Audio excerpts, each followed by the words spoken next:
एक बार बोल दीजिए शिव गुरु महाराज की जय। आइए अनंत भक्ति चैनल में आप सभी भक्तजनों का एक बार फिर से स्वागत है। आज हम आप लोगों को अष्टम स्कंध का 5वां अध्याय सुनाती हूँ, जिसमें कच्छप अवतार की कथा है।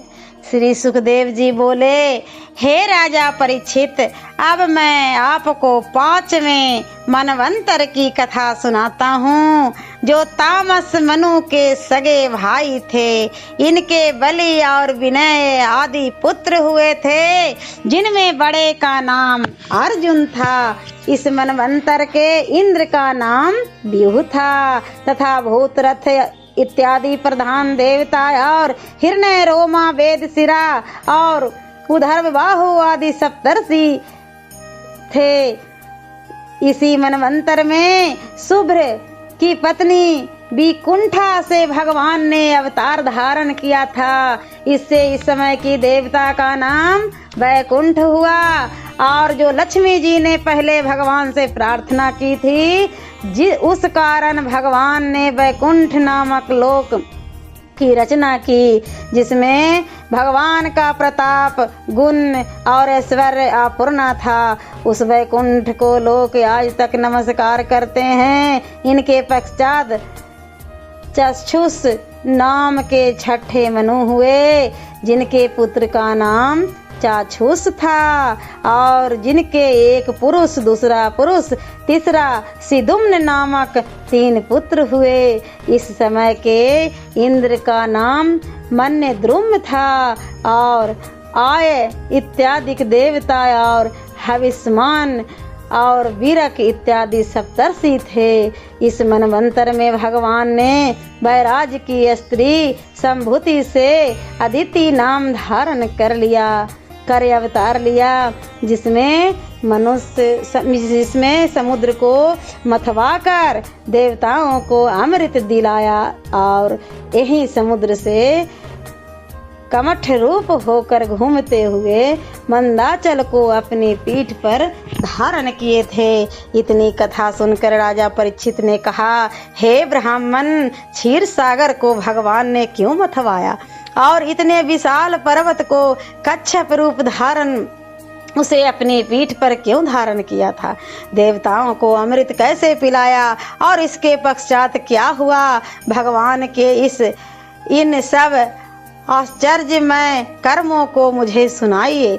आपके श्रीमुख से भगवान की महिमा को सुनकर मैं तृप्त नहीं होता हूँ। सूत जी कहते हैं, हे द्विजो, जब राजा परीक्षित ने इस प्रकार भगवान सुखदेव जी से पूछा, तो वे राजा की प्रशंसा करके विष्णु जी के पराक्रम कहने लगे। सुखदेव जी ने कहा, हे राजन, जब देवताओं और दैत्यों का युद्ध चल रहा था और दैत्य की प्रबलता से त्रैलोक सहित इंद्र लक्ष्मी रहित हो गए और जिस स्थिति को संभालने के लिए इंद्र और वरुण इत्यादि के सारे प्रयत्न निष्फल हुए, तब वे लोग मिलकर ब्रह्मा जी के पास गए। ब्रह्मा जी ने कहा, हे देवो, मैं शिव, तुम लोग और इत्यादि तथा मनुष्य, जंतु, पक्षी आदि त्रियक योनि वाले वृक्ष और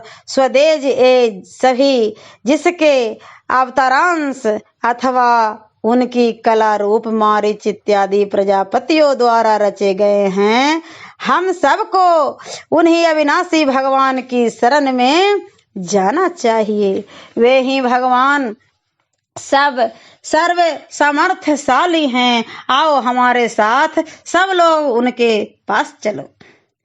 देवता ब्रह्मा जी के साथ हुए।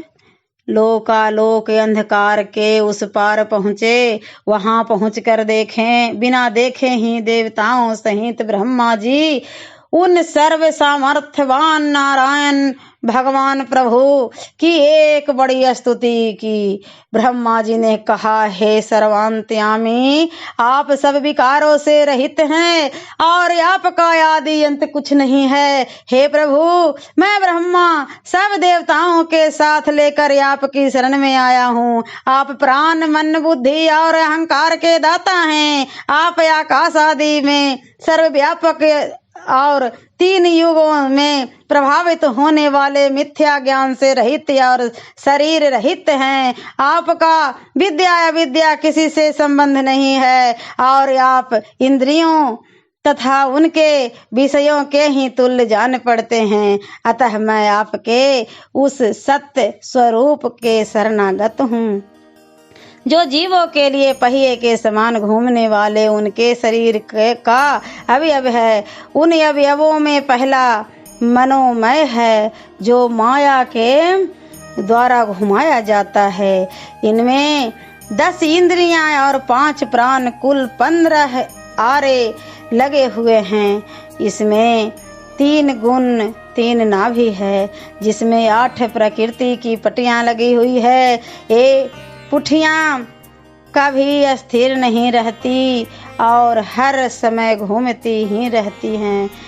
इस शरीर रूपी क्षेत्र में जीव के समीप नियंता रूप में रहने वाला जो पुरुष है, जो केवल ज्ञान रूप है, प्रकृति से परे है, जो विकल्प रहित और देश काल के संबंध से पृथक है, विद्वान लोग जिसकी योग के द्वारा उपासना करते हैं, मैं उसकी शरण आया हूँ।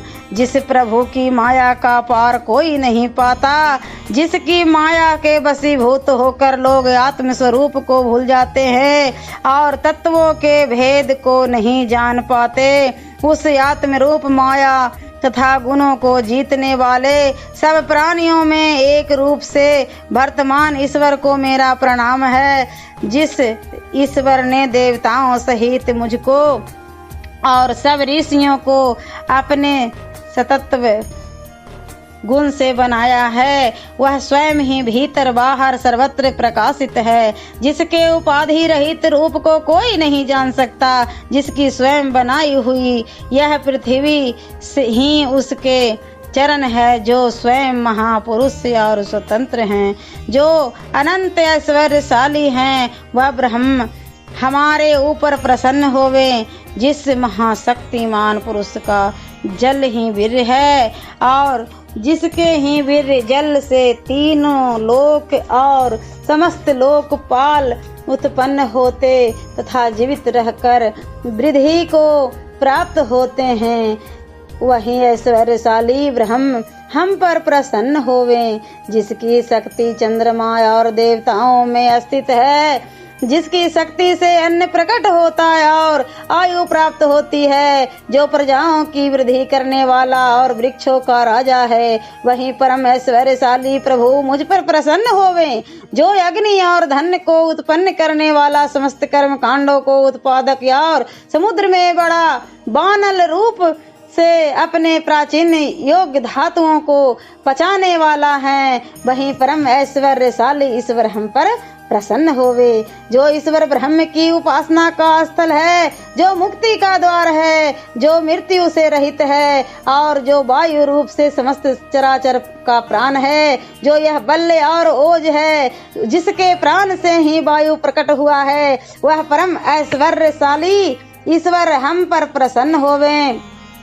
जिसके बल से इंद्र, जिसकी कृपा से देवता, जिसके क्रोध से शिव, बुद्धि से ब्रह्मा, देह अस्त्र छिद्रों से छंद और ऋषि लोग तथा जिसके लिंग से प्रजापति उत्पन्न हुए हैं, वह परम ऐश्वर्यशाली ईश्वर हम पर प्रसन्न होवे। जिसके सिर से आकाश, पृष्ठ से अधर्म, स्तन से धर्म, छाया से पिता, वक्ष स्थल से लक्ष्मी और जिसके ही बिहार से अप्सराएं उत्पन्न हुई है, वह परम ऐश्वर्य वाला ईश्वर हम सब पर प्रसन्न होवे। जिससे अपने मुख से ब्राह्मण और भुजाओं से क्षत्रिय, जंघाओं से वैश्य और पैरों से शूद्र उत्पन्न किया है, वह परम ऐश्वर्यशाली ईश्वर हम पर प्रसन्न होवे, जिसके अधरोष्ट से लोभ, ऊपर से ओष्ठ से प्रीति, नासिका से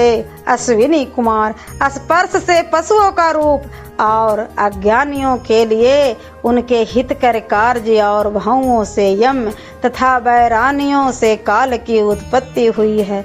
वह परम ऐश्वर्यशाली ईश्वर हम सब पर प्रसन्न होवें, जिसकी शक्ति शांति पूर्ण है, जिसने पूर्णतया ही निज रूप का साक्षात्कार कर लिया है और जिसे माया द्वारा रचित विषय आसक्त नहीं कर सकते, तथा जिसकी सारी लीलाएं वायु के ही समान होती रहती है। वहीं परम ऐश्वर्यशाली ईश्वर हमारे ऊपर प्रसन्न होवे। हे ईश्वर, आप कृपा करके अपनी मंद मुस्कान सहित हम देवताओं को अपने कमल मुख का दर्शन देवें। हे प्रभु, आपके दर्शन अर्थ हम सब देवता आपके शरणागत होकर बहुत देर से खड़े हैं। हे प्रभु, आप में तो वह आदित्य शक्ति विद्यमान है कि जिसके बल से आप समय समय पर अपनी इच्छा के अनुकूल मत्स्य आदि रूपों को धारण करके उस कर्म को करते हो जिसे हम लोग नहीं कर सकते।